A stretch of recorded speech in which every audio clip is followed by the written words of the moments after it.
So hi, right now we are behind the Staubbach Waterfalls, and overlooking you can see the valley of Lauterbrunnen. Very nice.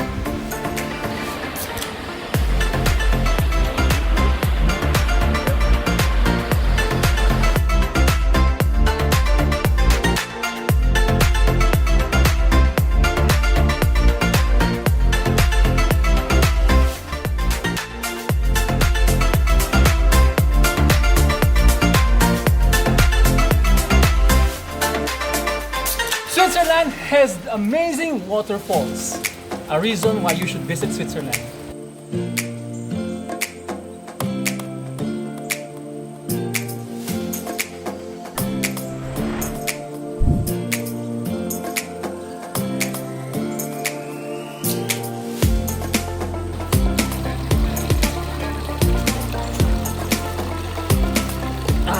Fresh mineral water.